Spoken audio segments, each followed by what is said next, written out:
Welcome to our fourth video of kinematics.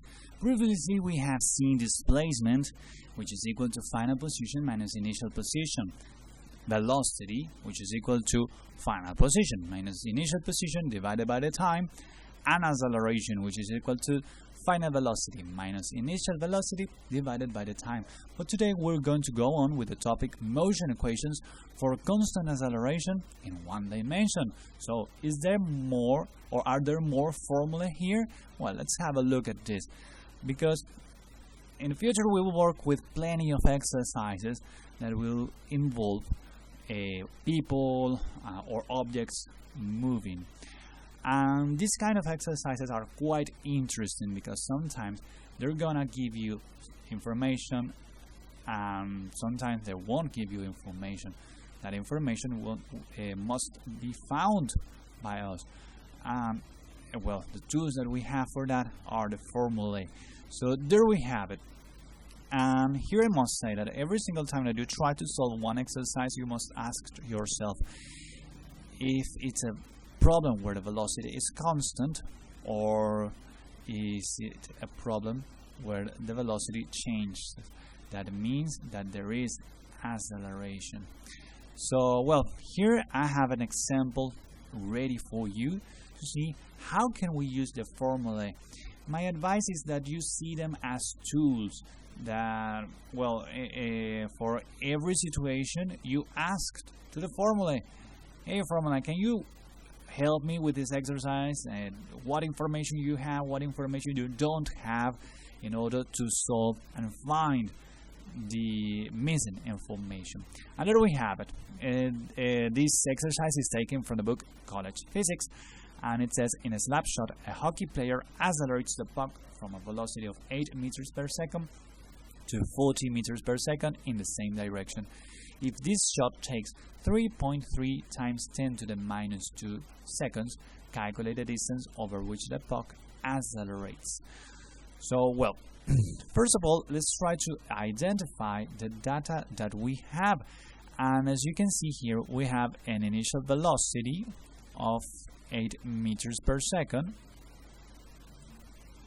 We also have a final velocity of 40 meters per second, and a time, a very short period of time, is less than a second, much more less than a second. The time equals 3.33 times 10 to the minus 2 seconds. That's the information that we have, and what we need to find is the distance. If they're talking about the distance, we know that they're talking about a final position. And as I said, and as I previously said, if there is no other information, we can assume that the initial position is 0. So what we need to find is the final position. That's our unknown. Well, first of all, is this a problem where the velocity is constant? Well, the answer is no. It's not a problem where the velocity is constant, so we are going to ignore this equation. Now that we know that that is a problem where the velocity changes, I'm going to ask the first formula if it has the information that I need. Here we will see that we have final velocity, we have initial velocity, we don't have acceleration, and we have the time. Now, it may look that this formula won't work for us because it's not giving us the final position. So maybe there is another one over there that can give me the final position, and the second one looks quite promising. Here I don't have the final position, but I do have the initial position. I have the initial velocity, and I have the time as well. But once again, I'm facing the problem that I don't have the acceleration. I have the time, but not the acceleration. So this second formula is not suitable at all because there is too many information missing. It won't help us at all.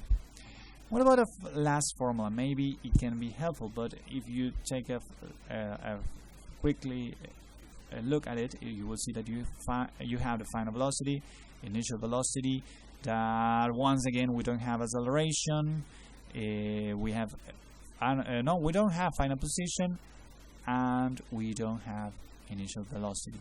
We do have initial velocity. So what can we do here? Well, first of all, my piece of advice here is that you do the same that I did here. Take a look at every formula and try to find what you have and what you don't have, and identify that. It's very important.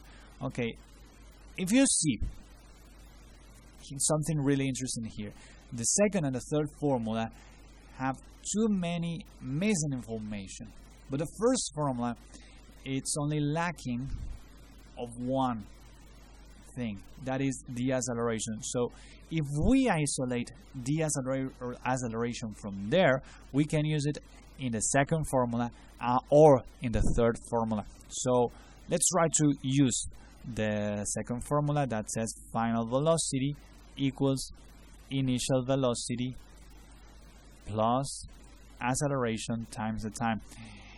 If you use the formula, you won't get the final position. Nevertheless, if we isolate the acceleration, we will use that information here, or maybe in this third formula. Let's try to isolate the acceleration. So we will have final velocity minus initial velocity equals the acceleration times the time. And finally, the time goes to the other side to divide. So we will have final velocity minus initial velocity divided by time equals the acceleration. We have the final velocity, we have the initial velocity and the time, so it's going to be very easy to calculate the acceleration. Once we have it, we will go to the second formula and we will try to find the final position, because you will already have the acceleration and the time at that moment.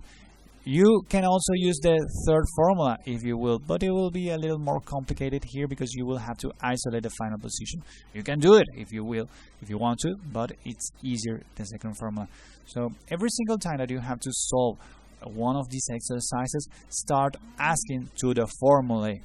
Do you have the information that I need? If you don't, go on with the other formula, and so on. Ask to the formulas what they have, what they don't have, and in that sense, you will get the answers you need. That's all for this video. I hope you could get it, and we will work with plenty of exercises. So goodbye.